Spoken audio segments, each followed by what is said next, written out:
the ability to personalize at scale consistently in a way that adds value is just core to competitive strategy going forward.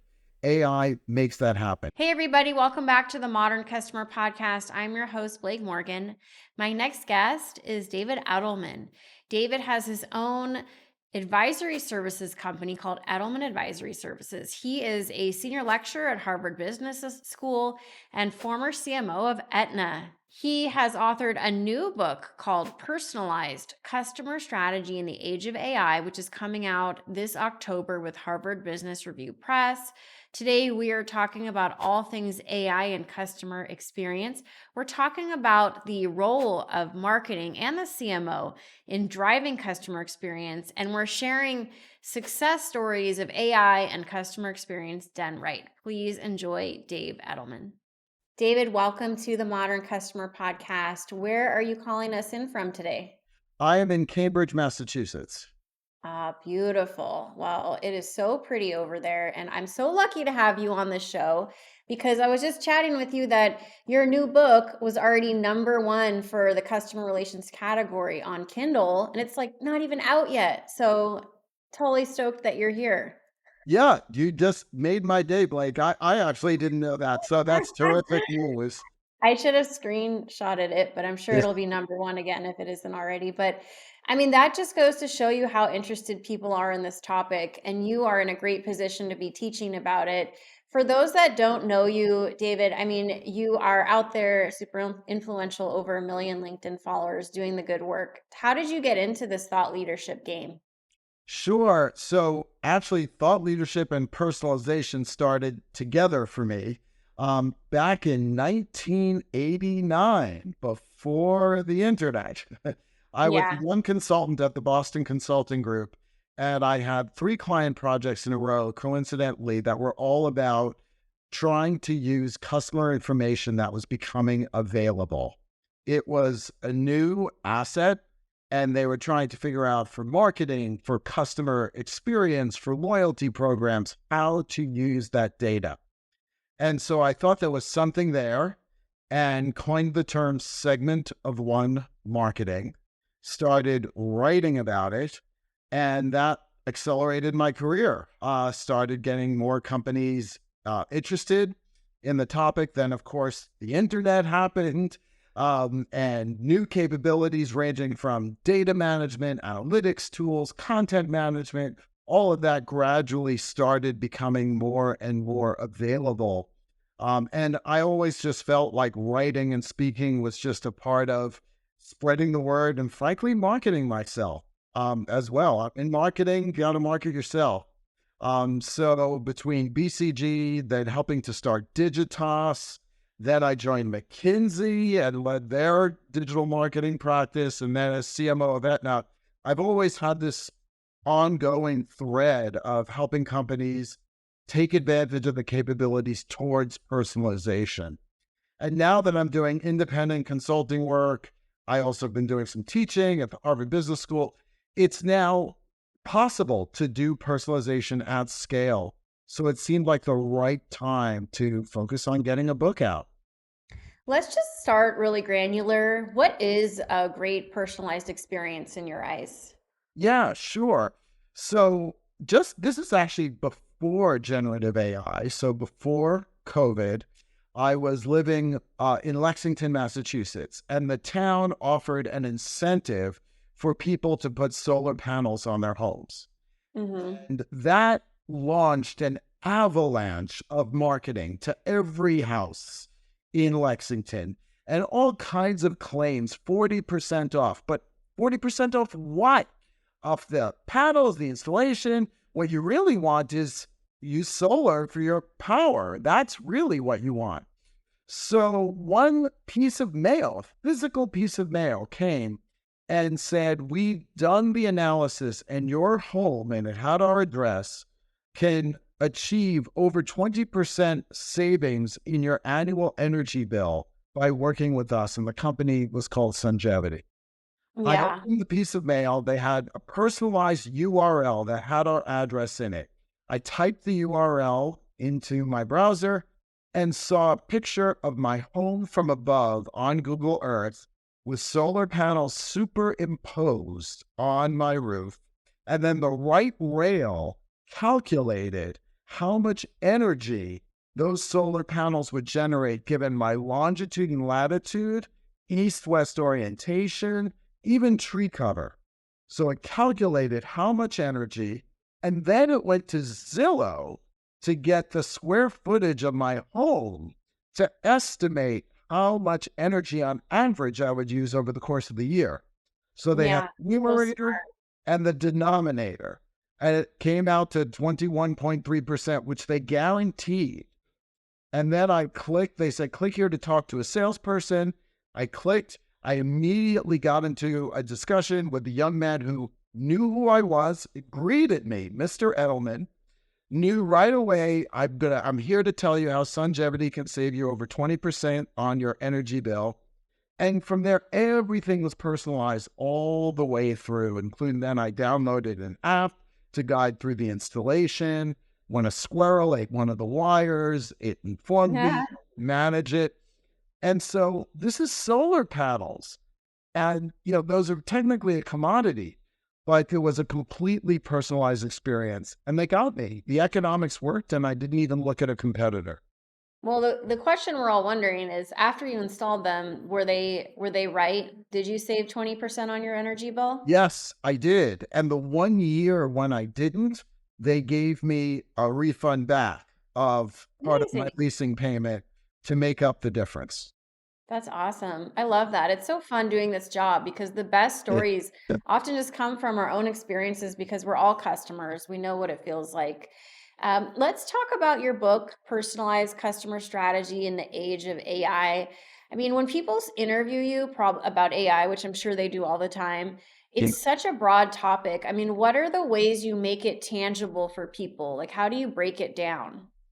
Yeah, I break it down by looking at what it takes to drive personalization. So first of all, I start with the premise that we want to use AI to drive growth, not just for efficiencies, not just for automation, but to drive growth. And then I break it down with a 5-part framework of what are the promises that a company makes when they are offering personalization, and that AI plays a role in all of those. So just going through those. So first off, most importantly, personalization and AI should empower the customer to be able to do something they couldn't do before now because you are using information about them to get something done. And that eventually is becoming what's being called agentic AI. So the ability to execute things on your behalf. And a classic example that's been around for a long time is Uber. You can order a car. It can order the car and get that done for you. It uses information about yourself and where you are in order to get that done. The second part is in order to empower somebody, you have to know them. You have to have data about them. And there are AI capabilities that allow you to create new data, such as digitizing everything somebody says when they talk to a call center rep, Yes. that allow you to integrate data that you have about me between your marketing, your sales, your product systems, all of that. You can integrate that. It can help you analyze that data, all of which can be used to understand my context. Then you've got to reach me. So that's about timing and opportunity and triggers. And the AI can do predictive modeling in order to help understand what's the right moment and the right way to reach out to me. Then you have to show me. So generate that picture of my home with the solar panels superimposed. That's generative AI, where you can actually generate an image. And then the last is delight me. Using all of the data that you have, test and learn and constantly get better. And there are tools that can help you manage the machine learning of constantly setting up new kinds of experiments, getting back data, and using that to optimize. So I put it in the framework of these promises, and that's helped companies have a language and a way of prioritizing what they need to do. So, Dave, every company has promises. Every company is promising that they care about their customers, that they're great at customer experience, at least in their advertising. What happens when a company doesn't deliver on their promise and AI is to blame? The first thing that happens is customers start to unsubscribe. Yeah, Well, right. that's first and foremost. They unsubscribe and they're not going to pay attention. And I saw this when I first walked into one of my roles when I was chief marketing officer. We were essentially bombarding customers. There was AI using who should be getting an outreach, and many customers were eligible for more than one outreach. So customers might be getting 12 things in a month from us. And you saw that as you were bombarding them, the response rates would plummet. Unsubscribe rates would go up. And so by pulling back and actually saying, what's the right thing to send to somebody, modulating how you're reaching out, really thinking through the right thing for them, we started getting engagement going way up. Open rates would go up, click-through rates go up. People were actually doing the help behaviors that we were recommending. And so you start to see that turn around. An interesting example, I just moved from Lexington to Cambridge. And in the act of doing so, I bought an espresso machine. And with that espresso machine came a box of 100 coffee pods.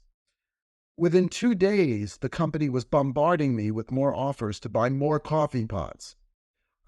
That Yeah. I Way don't too. need. I don't need more. I have 100 of them. So Yeah. and they didn't stop. So I unsubscribed. And now it's just when I need more, I'll order them, but they're not going to be able to influence me.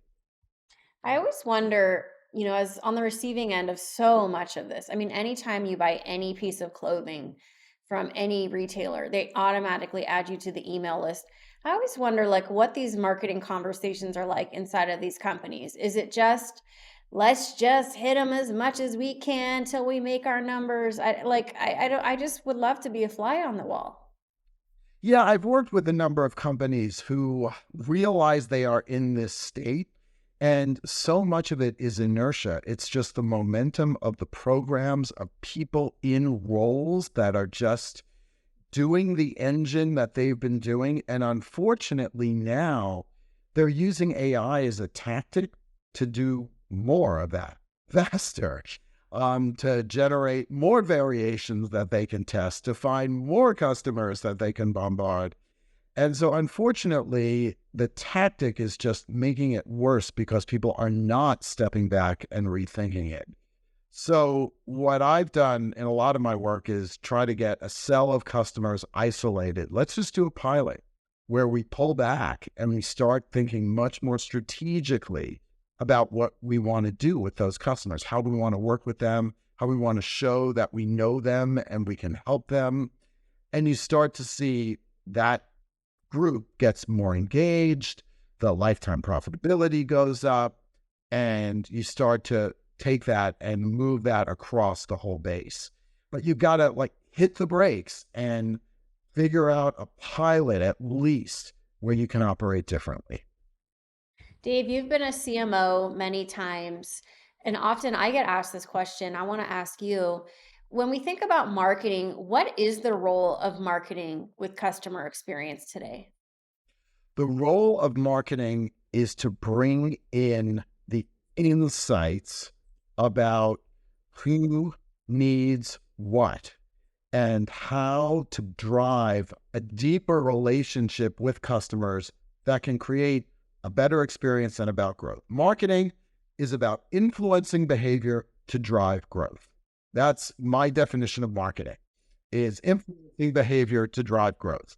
And when it comes to customer experience, marketing should be bringing the insights that really is the oxygen for coming up with the ideas for what you want to test and what you want to explore. Often, a lot of aspects of the customer experience also require the functions of marketing to execute, communications and messaging and such, and often marketing technology tools. But there's also experience in the call centers. There's experience in the product.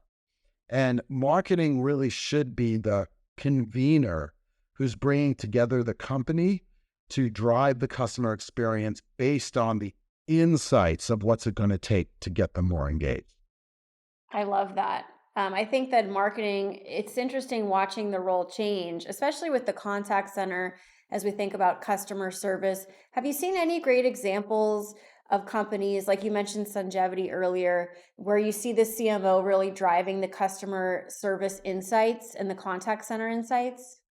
Yeah, so I can't necessarily name specific company names, but one of the large telecom companies that I have worked with has brought together different functions because they recognize, for instance, when you move or when they introduce new kinds of hardware, there's all kinds of questions, all kinds of issues. People are always complaining about the customer service of their telecom provider, their internet and telecom provider. And so the CMO sits over different groups that are focused on different areas where customer experience is absolutely critical. So sales, then new on book and onboarding, managing people in terms of cross-sell and growth, handling moves.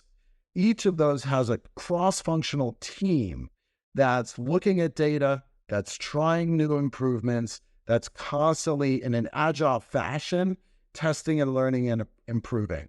The CMO is sitting on top of those teams, making sure that they've got the right kinds of operating processes, that the technology is there, helping them set and hit targets.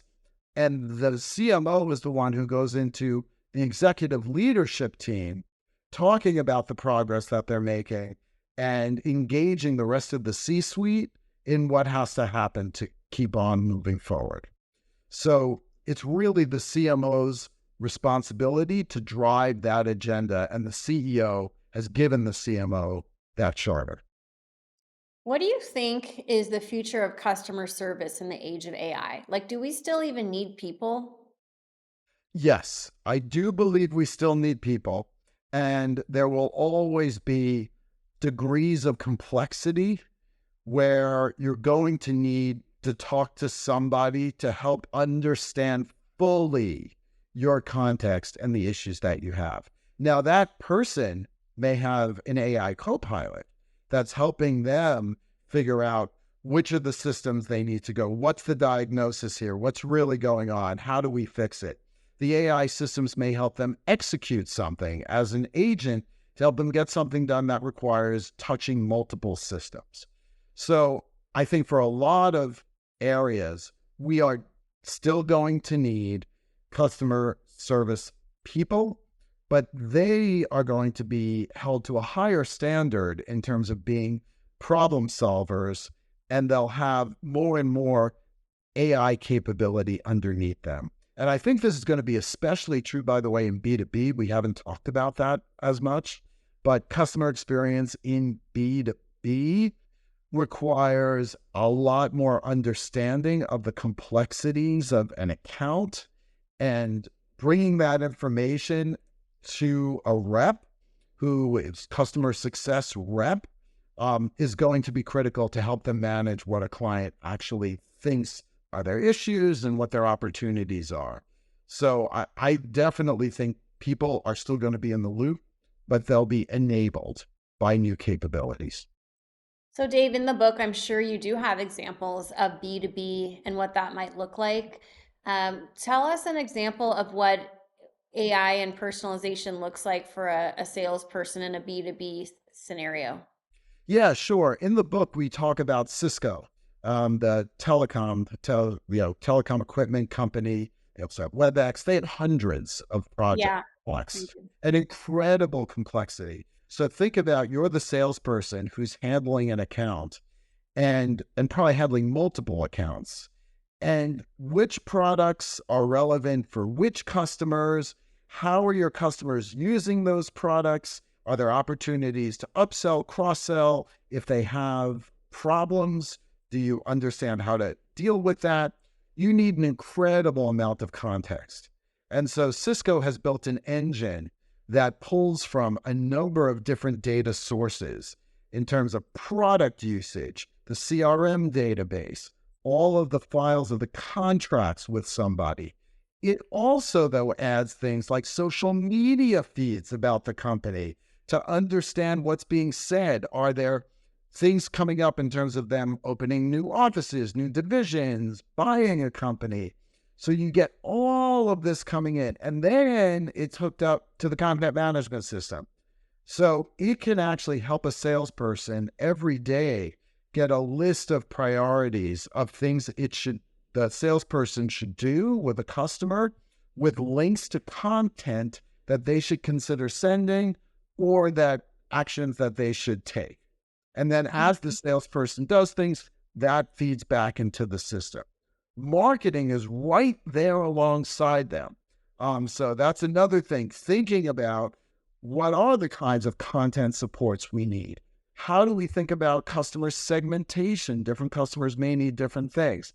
So it's a whole ecosystem that they've put together, blending marketing and sales with the capabilities of AI to empower the sales team. Yeah, I love that. Cisco, I mean, yeah, it's a great example because they do sell so many different types of products. It's such a big company, and that can either be a help or a hurt depending on their approach to data and sharing information across the company. Is there anything we should be aware of that we should look out for when using AI in customer strategy? Oh my God, yes. There's plenty of hesitations. The biggest one is using it to create content that you just send out. That's just not going to be relevant. That clearly looks like spam. That could be totally off point, off brand. People still, and I think for a while, need to be in the loop. And I think one of the big things that companies have to think about when they're starting to use AI is making sure that people feel accountable for the end experience that they're delivering, even if it's enabled by AI. People who are on the team, who are managing that experience, have to know what is the customer seeing, what are they experiencing, when are they experiencing that. They have to be on top of that. There has to be personal accountability still. Maybe eventually AI can manage that, but for a while, it's going to be managers understanding what's happening to their customers. And then the other thing is AI knows what AI has learned. And often that gets you into a bias. And there's been a lot written about this, about you don't know how to handle new customer segments, different kinds of customers who maybe you're trying to reach out to, who may be in a very much of a minority, but they're still customers of yours. They're still important. And you may not have enough data for AI to be able to handle what they are going to need. So you've got to think also about different populations and how you are testing and learning and working the interactions with those populations to not just deliver a good experience, but then bring more information back so you can keep delighting them going forward. Do you want to leave us with one quick prediction about the future of customer experience as it relates to AI? Like, do you have an optimistic, hopeful vision or more dystopian? I'm more optimistic. I think more companies will be competing based on how they deliver personalization. That consumers are already tuned to how brands are using information about them to add value. And the ability to personalize at scale consistently in a way that adds value is just core to competitive strategy going forward. AI makes that happen. AI enables you to test, to build the data you need to know, to figure out when to reach somebody, to create great experiences, to constantly improve over time. And with agentic AI, the ability to offer solutions and get things done for people. I think that's going to become a big part of the way we compete. And there's going to be destination brands that are going to establish positions as the place consumers go to get core things done.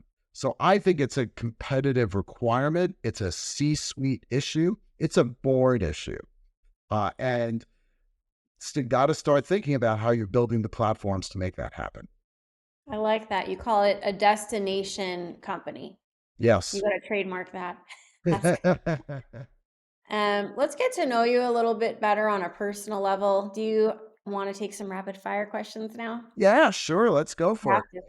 to. All right, Dave, what's the most important part of your morning routine? Loosening up, just getting myself loosened up, exercising, get the blood flowing, just get my brain going, and then having one of those espressos that I mentioned earlier. Yeah, one of your 5,000 espressos. Yeah, That's really yeah. What show are you currently streaming? I'm actually streaming, finishing up Bodkin on Netflix, which is about podcasting, about a podcaster, Will Forte, who uncovers a mystery in Ireland. So it's a fun little yarn, but it links to podcasting. Nice. I'll have to check it out. Yeah. What is your idea of perfect happiness? My idea of perfect happiness is being with family and listening to music that we all love and discussing what we are getting into in terms of the music. I'm a music fanatic. I love going to concerts, going to concerts with my family. I play saxophone, and getting family and my extended family too, just engaged in listening to something and talking about music with a beer in our hands. That's just perfect. What is your favorite type of vacation? Pretty active. So I'm not a sit on the beach kind of guy. I like to go places and really explore, see the local food, talk to local people. So often that requires some kind of connections or taking local tours. But I'm very much a more active vacationer. If you could have lunch with anyone dead or alive, who would it be? David Bowie. If you had to describe your outlook in one quick motto, what would it be? um, get it done. Um, get it done. Don't don't wallow. Just if you got to do something, get it done. Very cool. Love it. And if people want to learn more about you and your services and your book, where can they do that? Yeah, sure. So my website is edelmanadvisoryservices.com, all as one word. So they can find out about the consulting I do, public speaking. They can find out about the book, about teaching and seminars I can offer. So it's all there. Edelmanadvisoryservices.com. Well, thank you so much for doing this, Dave. I hope you'll come back next year to talk more about AI and customer experience. It's been really fun, so thank you. Same here. And it keeps moving forward, Blake. So there'll be new Yes. things to talk about. Yes, absolutely. Everybody, you've been tuning in to the Modern Customer Podcast. Until next time. Thanks for watching. Don't forget to subscribe to my YouTube channel or follow me on social media, including Instagram, LinkedIn, X, and more.